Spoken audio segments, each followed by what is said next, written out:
My friends, there comes a moment in every soul's journey when the weight we carry becomes too much. We cling to people, to beliefs, to versions of ourselves that no longer serve our evolution. We fear the void, fear that letting go means losing ourselves. But I tell you this, letting go isn't the end, it's the beginning of who you truly are. You see, the self is not static. It is not a fixed image in the mirror or a role in society. The self is a becoming.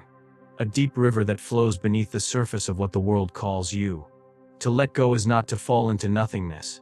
It is to fall into the arms of your deeper nature. It is to walk the path of individuation. We live much of our lives behind masks, constructed identities we wear to feel accepted, to meet expectations, to protect the fragile parts of ourselves we believe the world could never love.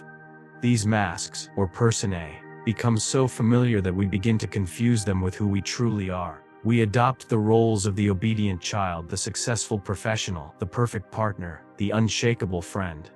We mold ourselves to fit the collective's demands, shaping our behavior not from the soul's longing, but from the fear of rejection. And yet, something within us resists. A quiet rebellion stirs beneath the surface. It's a subtle discomfort, a dissonance that whispers through the cracks in the facade.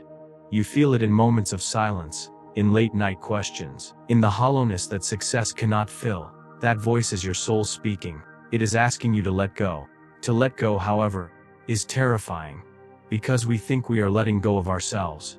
But the truth is, we are only letting go of the false self, the image we constructed to survive, not to live. And yes, this feels like death, because in many ways it is. The ego grieves its illusions, it resists annihilation, it clings to control, to reputation, to the known. But the soul is not interested in control. It is interested in truth. When you begin to shed the false self, your world may start to fall apart. Relationships that were built on pretense may dissolve. Ambitions that once drove you may lose their meaning. You might find yourself alone, stripped bare, uncertain of who you are without the mask. But do not mistake this sacred unraveling for destruction. It is not the end. It is the beginning. This emptiness you feel is not a void. It is a clearing, a space for something real to emerge. For the first time, you are not performing. You are not pleasing. You are simply being. And in that being, you begin to reconnect with the essence you buried long ago. The child who once dreamed, the artist who once dared, the truth teller who once spoke without fear. That part of you has not died. It was merely hidden beneath layers of adaptation. Letting go is not passive surrender. It is an act of courage. It is the conscious decision to walk away from a life that was too small for your soul. It is the willingness to lose everything that was never truly yours, in order to gain what cannot be taken, your authenticity. And so, as the false self dies, you do not diminish, you expand. You become more whole, more alive, more attuned to what truly matters. You stop living to be seen, and you start living to see. You stop seeking approval, and you start seeking meaning. You stop striving to be someone, and you start remembering who you are. This is not the end of your identity. It is the birth of your individuality, and it is from this deep place of self-recognition that your real life can begin. Pain is not the enemy. Though we often run from it, numb it, or disguise it with distractions, pain is a message. It is a sacred signal sent from the deepest parts of our psyche. A compass pointing us toward the places within that are crying out to be healed, acknowledged, integrated. We live in a culture that treats pain as a problem to be fixed, rather than a portal to be entered. But the truth is, transformation never comes without discomfort. The path to becoming who we truly are is often paved with suffering, not because life is cruel, but because the soul uses pain to get our attention. Pain is the threshold. It is the moment when everything you once believed begins to dissolve. The relationship you invested in begins to crumble. The career you worked so hard to build starts to feel empty. The image you held of yourself begins to crack. And in the middle of that crumbling, something in you begins to awaken. You realize that your suffering isn't random. It's purposeful. It's pointing you somewhere. It's saying, look here. Look at what you've been avoiding. Look at what you've buried. Look at what still longs to be understood. Carl Jung believed that the unconscious communicates through symbols, dreams, and, yes, through pain. What you feel in your body and your heart are not meaningless sensations. They are the soul's language. They are telling you a story. The story of where you're misaligned, where you're living someone else's truth, where you've abandoned yourself. Pain. when faced consciously, becomes a mirror. It reveals the places where you're not yet whole. But this confrontation requires immense courage, to allow yourself to feel, to truly feel. What hurts is to step into the unknown. It's to step out of the mind's defenses and into the body's wisdom. It's to grieve, to shake, to unravel. It's to cry over things you didn't even realize still lived inside you. But this is not weakness. This is initiation. This is where the alchemy begins. Because as you descend into the heart of your suffering, you begin to uncover what Jung called the treasure hard to attain. The pain you find is not just a wound. It is a gateway, a doorway to a deeper version of yourself. Within your heartbreak, you find the capacity for deeper love. Within your loss, you find your values clarified. Within your loneliness, you discover the parts of you that were waiting to be reclaimed. Pain does not diminish you. It refines you. We grow through contrast. Without knowing darkness, we cannot truly appreciate light. Without experiencing limitation, we cannot know freedom. Pain strips us of illusions, not to punish us, but to prepare us for clarity, for strength, for truth. In walking through our pain, we do not become less of ourselves, we become more grounded, more compassionate, more awake. So if you are hurting, let it be a signal, not that you are broken, but that you are being called to evolve. Let pain teach you, not torment you. Let it soften your heart, not harden your soul. Let it draw you deeper into the mystery of who you are and why you're here. For the ones who are willing to sit in the fire of pain without turning away are the ones who rise from the ashes. Not wounded, but wise. There are parts of ourselves we would rather not see. Impulses, desires, anger, shame, jealousy, even power. These fragments, pushed down and disowned, do not vanish. They gather in the corners of the unconscious, forming what Carl Jung called the shadow. The hidden self, the other side of who we are. We deny it, project it onto others, flee from it, but sooner or later, life brings us face to face with it. Not to destroy us, but to make us whole. The shadow is not evil, it is not to be feared. It is simply the part of you that you have not yet met with compassion. It is everything you were told not to be, everything you believed you shouldn't feel, everything you were taught to silence. Over time, these pieces become ghosts, haunting your relationships, sabotaging your growth, surfacing in your darkest moments. But when you let go of control, when you stop clinging to the idea of who you should be, the shadow emerges.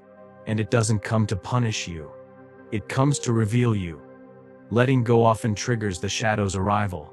As the roles and identities we've lived through begin to dissolve, so too does the fortress that kept our hidden self at bay. We may find ourselves unexpectedly angry, wildly emotional, afraid of our own intensity.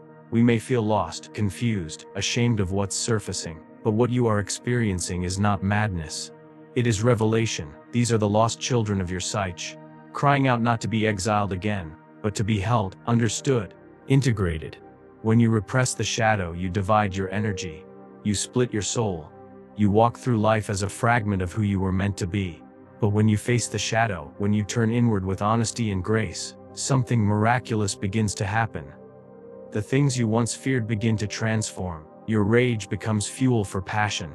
Your fear becomes the root of your courage. Your jealousy becomes a signal of unacknowledged desire. And the parts of you that once felt like threats begin to feel like power. To meet your shadow is not to lose control.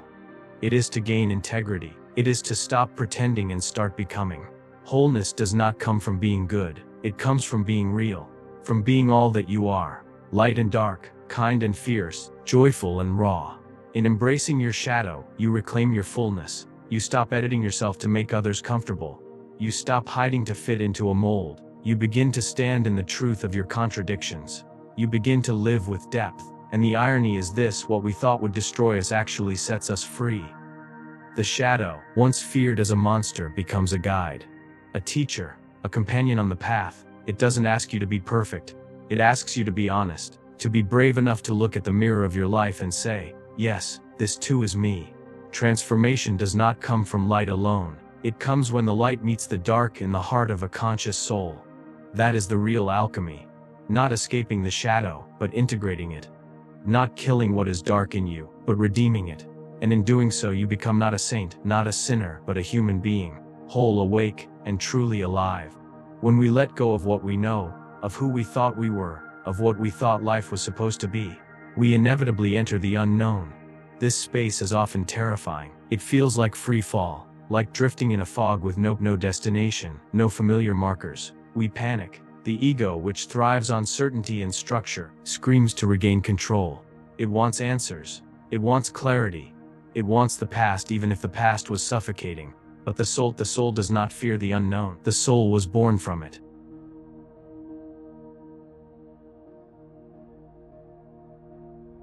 We are conditioned to believe that not knowing is failure, that ambiguity is dangerous, that the absence of structure means we are lost.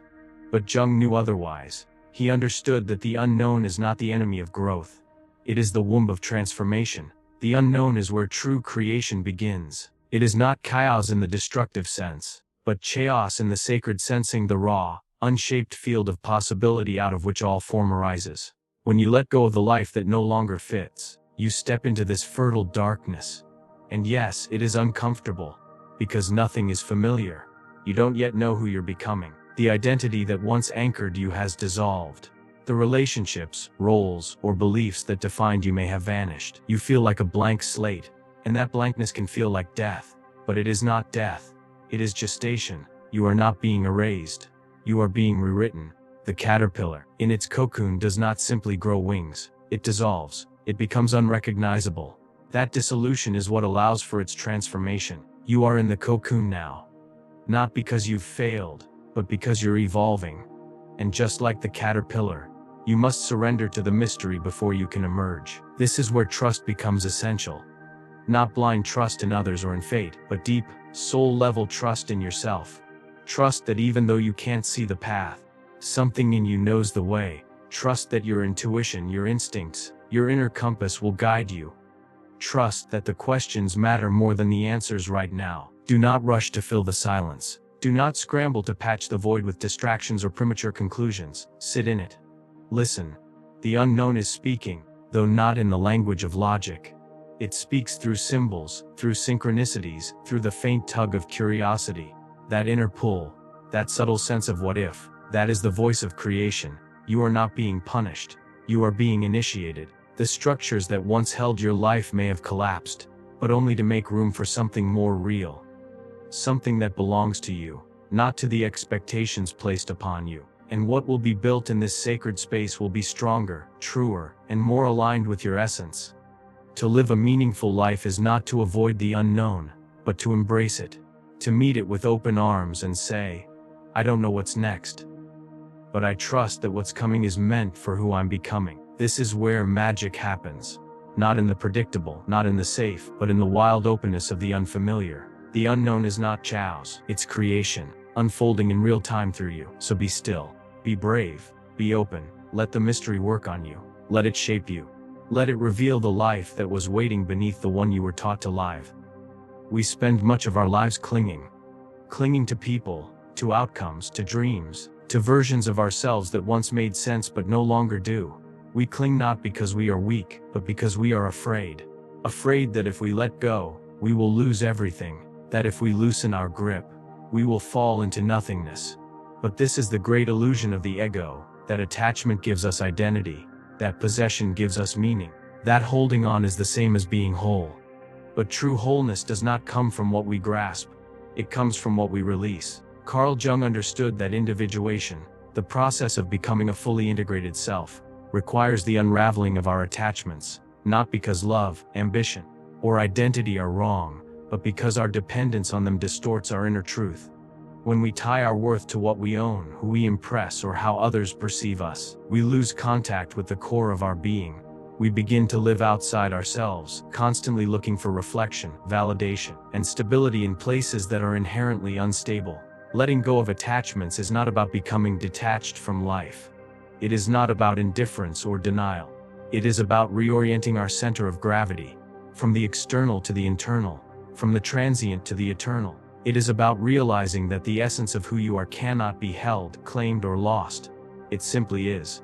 This is the paradox: the more you let go, the more you find. The more you surrender, the more solid you become. Because what you release is not yourself, but your illusions. The illusion that you need someone else to complete you. The illusion that success defines you. The illusion that control protects you. These are not truths. They are bindings. And when they fall away, you return to your natural state, whole, rooted, and free. In the absence of attachment, something profound occurs. You begin to relate to others, not from need, but from presence. You love more deeply, not because you fear losing, but because you are no longer afraid of being alone. You create not to prove your worth, but to express your being. You live not to escape death, but to honor life.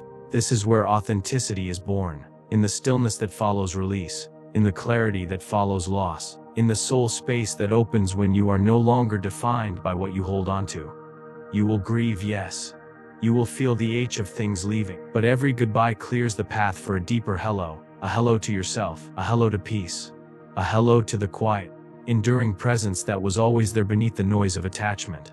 Wholeness is not found in adding more. It is found in stripping away everything that is not truly yours. It is not a destination to arrive at, but a return to what was never broken to begin with. So do not fear the letting go. Do not fear the emptiness it brings. Because in that space, you will finally meet the one you were searching for all along, the undivided self. The one who doesn't need to cling, because they have become the home they were trying to build in others. This is the great freedom. And it begins the moment attachment ends. So if you're standing at the edge, wondering if you have the strength to let go, remember this: you are not losing yourself. You are discovering yourself. Let the past fall away like autumn leaves. Let the silence speak. Let the soul rise. Because letting go isn't the end. It's the beginning of who you truly are.